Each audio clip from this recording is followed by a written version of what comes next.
And that's a fairly bleak scenario for a lot of farmers. It is a bleak scenario. I think that what Bruce is saying does point to potential risk.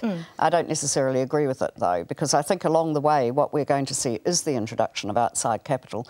And I think we'll see it happen through joint venturing. And so I think you'll have the parent company in which everybody, you know, continues to be farmer members at the cooperative level. But I think the expansion offshore, I think we can expect to see, for instance, the super fund partner up. That's a corporate decision rather than a shareholder decision. Yeah, sure. And they are doing that already. That's where the capital will come from for expansion. In the meantime, I think in the longer term there will be a culture change, and I think in the longer term it's going to, you know, there will be a change to the capital structure. I think this is very much a halfway point on quite a long journey. May happen after it takes some sort of catastrophic event. No, it won't be catastrophic. It'll be a drift. Yeah, but it will happen, and but I think there's some exciting opportunities out there for Fonterra.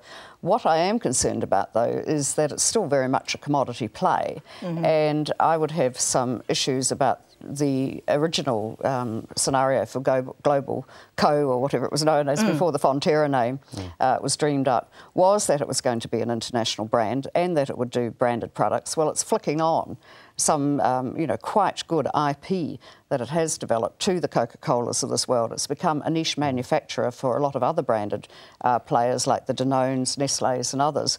And I don't think the emergence, there's been very few strong new brands apart from Anlene and Mum in the Asian market that have actually come out on the world stage, and I think that's the big pity, because that's where I think it could be capturing much more of the value in a food and beverage market internationally. So there's a lot more change to come. Well, I hope so, and you know, part of it's, you know, the strength it has of being a dominant player in the commodity market is also its weakness, because it's actually hobbles it from doing the kind of things that, you know, perhaps make it into that very strongly branded food manufacturer. Yes, they do. Yes.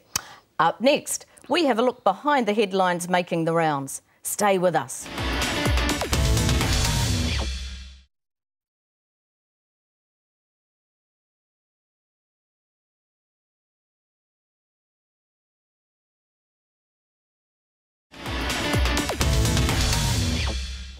Welcome back to Straight Talk. Now it's on to You Said It, where we dish the dirt on what the ag media is targeting. Well, Bruce, Landcorp putting in a bid for the Crayford farms as expected. What's going to happen here? Well, it'll be interesting to see what they intend to use the farms for. Landcorp already has quite a substantial farming base. I guess it's good news for New Zealand, but I suspect the Chinese bid was a phantom bid anyway, without any real substance to it. But it is pleasing. They're certainly coming back pretty strongly now. Natural Dairy, aren't they, Fran, in terms of some of their forward planning and saying it's a better deal for New Zealanders? I don't think there's been anything credible put on the table by Natural Dairy, Bill Ralston, or any of the other spinners, May Wong in particular. We've had the two New Zealand directors, you know, disappear off, the people who were there to add, I guess, an area of sort of kind of costume paint to the bid in the first place. Well, see, they've gone off for the outside. People realise that this is a nonsense bid. It's been put together by a bunch of people whose bona fides in a commercial sense are not strong. There is very little, you know, credibility in the agriculture market itself. I think the biggest thing going for it actually has been its name. Natural Dairy is a very good brand name. And that's the biggest thing. But is Landcorp's bid entirely commercially based? I mean, they haven't just been brought in to take up the gap. No, it's not commercially based. It's a wink and a nod. It's a wink and a nod. It's semaphore at the highest level. I mean, this is sort of like, we've got a problem here. And behind it's a political scenes, problem. It's political, and and over time, I guess it could emerge into something which has a national interest point of view if the partners that have got into bed with Landcorp perhaps manage to spin off a few farms later on and provide a mechanism for younger players to get back into the industry. But it will come at a cost, because, you know, these things are fairly highly priced, and Michael Stiassny, the receiver, is no fool. He's going to want to get as much as he can for the banks that are employing him. And what about Alan Crafer's reported comments that, yes, he could still trade his way out and borrow money and keep running the farms, doing the whole thing? Well, no credibility? No, I disagree there. I think there is indeed credibility on that score, but again, it's with an offshore funder. One of the players that has been cozying up with Alan Crafer is a group called Western Gulf Advisory, which is basically a bunch of oil sheikhs out of Bahrain and elsewhere who have a place in an investment bank in Switzerland with a huge amount of dosh coming through it. They have recently been working together with one of the owners of what's known as Cubby Station in Queensland, which is a massive cotton farm that fell on its uppers when there was a huge drought there. It's been in receivership for a long time, but the owners have got together with Western Gulf, who have structured a deal which enables the owner to have a certain amount of equity, but puts in funds at a very long-dated debt at way under anything that you would achieve in the Australasian market. So potentially it could trade its way out. Whether that gets the final tick with the receivers, I'm not sure, but it was due to go up. And those are the same people who have been cozying up with Alan Crafer in the background. I'm not sure if they're the only ones, but certainly they were nosing around about a month ago. Yeah. What do you think, Bruce? Is that going to be taken seriously, or it's a bit of a last gasp? As far as Michael Stiassny will be concerned, the guy with the biggest cheque will rule the day.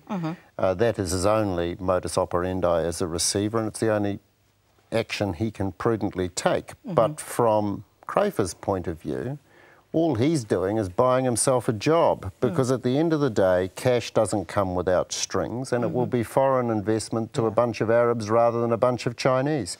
And he may have a small carry, as you would give any prudent manager. But on track record, how good a manager was he? Why would they want to do it? Well, I guess he could argue that, he came a cropper when the commodity price hit the floor and he was overextended. Commodity price has resurged to a degree on the whole milk powder and skim milk powder internationally. So I guess there's a buffer there. If his equity stake gets reduced to, I think they were talking around 40%, and they would surprise me if they're funding the level of debt out that he has. Well, the point is, how it was put to me when I met with their representatives was, again, it's a strategic acquisition. They take the view that they're going to be competing for food supply in the longer term. They want to have a slice of this market. They've got growing populations. It's a high-quality protein, much the same as the argument out of China. And then, which brings us into, segueing along, into why aren't we thinking about how we protect this sort of national strategic asset ourselves? Yeah, which is going to be a very important part of the debate. Right, well, moving on to ETS. Bruce, what do you think about Federated Farmers' continued campaign, as reported on the Country 99 TV website, where they're suggesting the government bring forward the review of the scheme? Yes, perhaps they should bring forward the review to the day it was implemented. Look... Would that please Federated Farmers? Nothing seems to about ETS. I think they are the only industry group in New Zealand that is actually campaigning actively for it, and there will be victims outside of farming, most notably our international manufacturing competitiveness. This whole debate is about fear, completely artificial, because we have nothing else to worry about, and our lives are so mind-numbingly boring that we have to find some great, large boogeyman to be frightened of. And then we had Al Gore, gotta wonder why, create the new religion to pacify us, which is it's all carbon's fault. And last time I looked, it's actually steam that heats the planet, but what the hell? And then you can't be complete with a religion unless you have tithing, and obviously the New Zealand government's been to Brian Tamaki's school of how to run a church, and ETS is just a dopey tithing system. The reality is we're gagging for it, and it'll probably hang around for 20 years, and it's a great time to buy up marginal land and plant forests and collect cash.